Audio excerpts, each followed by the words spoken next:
The date is January 10th, 2026. A cold wind blows through the streets of America, but it carries more than just the chill of winter. It carries the scent of smoke, the smell of a fuse burning down to the powder keg. This is not a story of a distant war or a hypothetical future. This is a story happening now, in our neighborhoods, on our soil. A civil war is brewing, not between North and South, but between the people and a federal force that has declared war on them. It is a war between local cops, sworn to protect their communities, and a militarized, unaccountable agency known as ICE, which answers only to a president bent on domination. The battle lines are being drawn, and the first shots have already been fired. The question is no longer if blood will be spilled in the streets. It already has been. The question is how much more will flow before we recognize the conflict for what it is. This is the story of that conflict, a slow-motion catastrophe unfolding in real time. It is a chronicle of a federal government that has unleashed a ghost army on its own citizens, an army that operates in the shadows, accountable to no one, and cloaked in secrecy and violence. It's the story of cities that are saying no, of sheriffs who are refusing to bow, and of a nation teetering on the edge of a precipice, staring into an abyss of its own making. This is the hour of reckoning. We are told that immigration and customs enforcement exists to uphold the law. But what happens when that agency becomes the law itself, a law unto itself? What happens when its agents, masked and heavily armed, descend upon a community without warning, without coordination with the very people tasked with keeping the peace? They arrive like a foreign invading force, sowing chaos and fear. They turn a routine traffic stop into a deadly encounter, a quiet neighborhood into a war zone.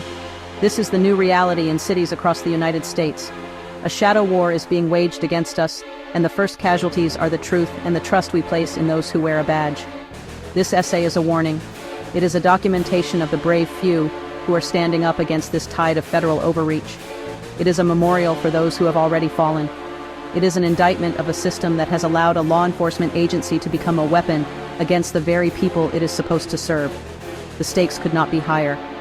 We are talking about the soul of America, about who has the right to protect a community, and about whether we will be a nation of laws or a nation ruled by the whims of a powerful few. The coming storm is here, and we must decide which side we are on before it consumes us all. Imagine an army that needs no declaration of war to invade, an army that moves through your city streets, unseen and unannounced, until it strikes. This is the reality of ICE in 2026. Under the banner of enforcing immigration law, they have become something else entirely, something more sinister. They are a federal phalanx, tripled in budget and swelling in ranks, unleashed upon American communities with a shocking lack of transparency or coordination. Local police departments, the men and women who know the names of the people on their beat, are left completely in the dark. They learn of ICE operations not through a briefing or a phone call, but from the sound of gunfire and the panicked 911 calls of their own citizens. This secrecy is not an accident, it is a strategy. It is a deliberate severing of the sacred trust between a community and its protectors. When federal agents can storm a neighborhood, guns drawn, without the knowledge of the local sheriff or police chief, they are not partners in law enforcement. They are an occupying force. They treat our cities like foreign territory, our citizens like enemy combatants. The message is clear. Local authority means nothing. The community's peacekeepers are irrelevant. The only power that matters is the one that comes from Washington, D.C., a power that arrives in unmarked vehicles and is wielded by agents with no connection to the lives they are shattering. Consider the deployment of nearly 2,000 federal agents to Minneapolis in January 2026. The official justification was a sweeping operation against fraud, but the city's residents, particularly its large Somali community, knew what it truly was. It was an intimidation tactic. It was a show of force designed to instill fear and to test the limits of federal power. The local police, the ones who would have to manage the fallout and mend the broken trust, were treated as obstacles rather than allies. This pattern repeats itself across the nation, creating a dangerous and volatile environment where two different armed authorities operate in the same space, with entirely different missions and loyalties. This is how a civil conflict begins, not with a grand battle, but with 1,000 small incursions. It begins with the erosion of local control, with the deliberate humiliation of local law enforcement. It begins when federal agents believe they can act with impunity, that they can shoot first and invent a justification later, knowing that the local police will be blocked from investigating the scene. This is a deliberate campaign to undermine the very fabric of our federated system. And as these shadow operations continue, the tension ratchets up. pushing local and federal forces ever closer to a direct and violent confrontation on the streets of America. Her name was Renee Nicole Goode, a 37-year-old mother, a poet, a U.S. citizen.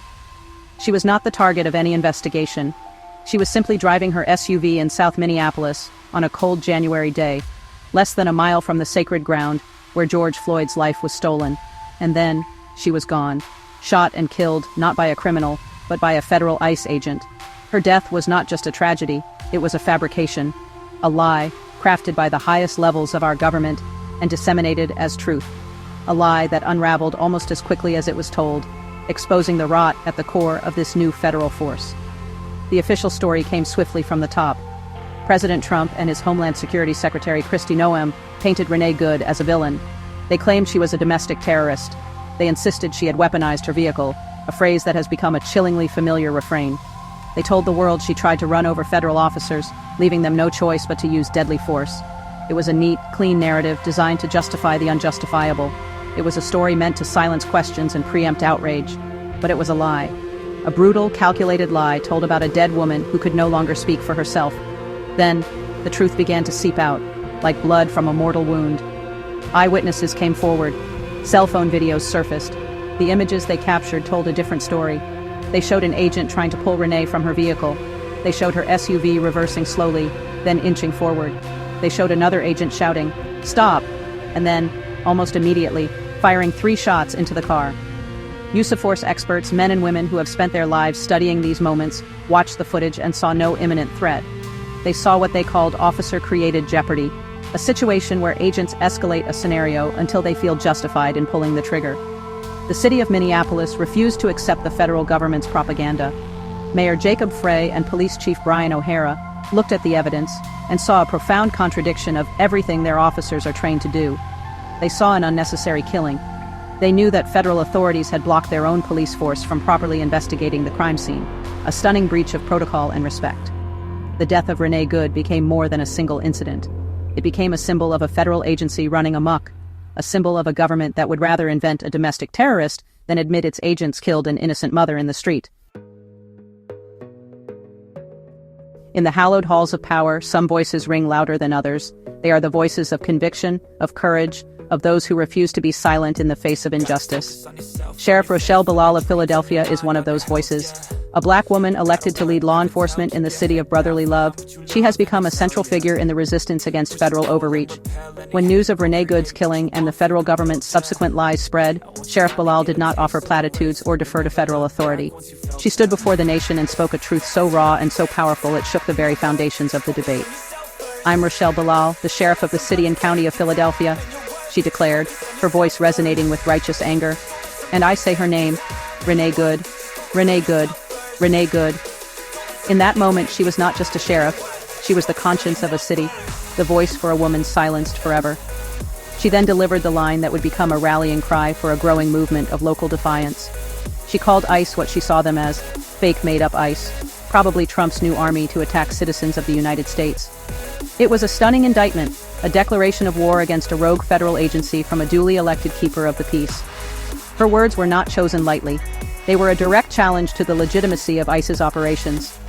She drew a clear and unmistakable line between what she called real ones, professional, community-oriented law enforcement, and the masked, militarized agents of ICE. "Did you hear what I said?" she asked, ensuring her message was not missed. No law enforcement professional wears a mask. With that simple statement, she exposed the cowardice and lack of accountability inherent in a force that hides its face from the very public it claims to serve. She was articulating a deep and growing sentiment among local cops. These federal agents are not our partners. They are something else, something dangerous. Sheriff Ballal's stand was not just rhetoric, it was policy. She made it clear that her office would not cooperate with this federal army. Philadelphia would not be a hunting ground for ICE. Her deputies would not be used as tools for a political agenda that targeted and terrorized their own residents. By refusing to collaborate, she was asserting the primacy of local authority and the sanctity of her oath to protect the people of Philadelphia. Her courage sent a message to sheriffs and police chiefs across the country. You do not have to be complicit. You have the power to say no. You have the duty to stand for your people. The killing of Renee Good in Minneapolis was not an isolated incident. It was part of a disturbing and violent pattern. To understand the depth of the deception, you must look at what happened just weeks earlier, on Christmas Eve of 2025, in Glen Burnie, Maryland. There, in the quiet suburbs of Anne Arundel County, ICE agents once again opened fire on a vehicle, shooting and wounding a man named Tiago Alexandre Sousa Martins. And once again, the justification was the same tired, predictable script. The driver, they claimed, had used his van as a weapon, attempting to run them over. It was a story the federal government expected the public to swallow without question. But in Anne Arundel County, just as in Minneapolis, local authorities were not so easily fooled. They had their own officers on the scene, and what their people saw did not match the polished narrative coming from Homeland Security. The feds didn't just bend the truth, they invented fictions out of whole cloth. ICE's official report claimed that a passenger inside the van had also been injured during the chaotic incident. It was a detail meant to add to the sense of danger, to bolster their claim of a desperate, violent encounter. But Anne Arundel County Police knew better. They issued a public statement correcting the record, confirming the passenger was not in the van at all. He was already handcuffed and secured in a separate ICE vehicle when the shooting occurred. The lie was small, but its implications were enormous. It was proof of a deliberate and systemic culture of dishonesty. If federal agents would lie about a minor detail like the location of a handcuffed passenger, what else were they lying about? The entire premise of the shooting, the level of threat, the necessity of using force? County Executive Stuart Pittman, a local leader who found himself at odds with his own federal government, did not mince words. He publicly condemned the lies told by Homeland Security and President Trump, calling the federal account of the Glen Burnie shooting bullshit. The professional relationship between local and federal law enforcement was fracturing in real time, on public display. This pattern of violence and deceit stretches far beyond Maryland and Minnesota. In the last 4 months alone, federal agents have fired their weapons at people in vehicles in at least 5 states and the District of Columbia. The justification is almost always the same. The car was a weapon. The reality, as evidenced by videos and local police accounts, is often the opposite. These are not just tragic mistakes in judgment. They are the predictable outcomes of a strategy that prioritizes aggressive enforcement over de-escalation and federal authority over community safety. Each incident erodes trust, deepens suspicion, and pushes us one step closer to open conflict. The federal government's assault on local communities did not go unanswered. Across the country, a chorus of defiance began to rise, led by mayors, police chiefs, and county executives who just refused to stand by silently while their cities were turned into battlegrounds. They were the first line of defense, the elected officials and appointed leaders who looked at the actions of ICE and saw not a partner, but honestly, a threat to the peace they were sworn to uphold. They chose their communities over a rogue federal agency, and in doing so, they became, well, the generals in a new kind of civil resistance. One fought not with armies, but with policy, press conferences, and the power of the law. In Minneapolis, the epicenter of the outrage following the killing of Renee Good, Mayor Jacob Frey's response was swift and unequivocal. He did not couch his language in bureaucratic niceties. He spoke with the raw anger of a leader whose city had been violated. He stood before the cameras and spoke directly to the federal agents occupying his streets. "Get out of Minneapolis," he commanded. "We do not want you here." It was a stunning rebuke, a direct order from a mayor to the federal government.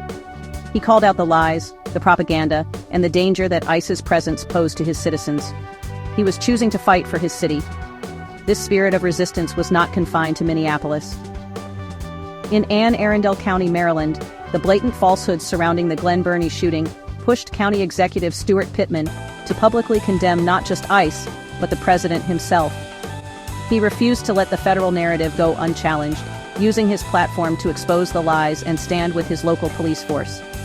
In DeKalb County, Georgia, officials had already made the decision to stop cooperating with ICE, refusing to honor their detainer requests and creating a firewall between their local law enforcement and federal immigration agents. These were not isolated acts of protest. They were strategic decisions to protect residents from what they viewed as a predatory federal agency. These leaders understood the fundamental conflict at play. ICE's mission, driven by a political agenda of mass deportation, was fundamentally incompatible with the principles of community policing. You cannot build trust with residents one day and then help a federal agent deport their neighbor the next. You cannot claim to serve and protect while allowing a shadow force to operate with impunity in your jurisdiction. The mayors and chiefs who said no more were not being radical. They were being logical.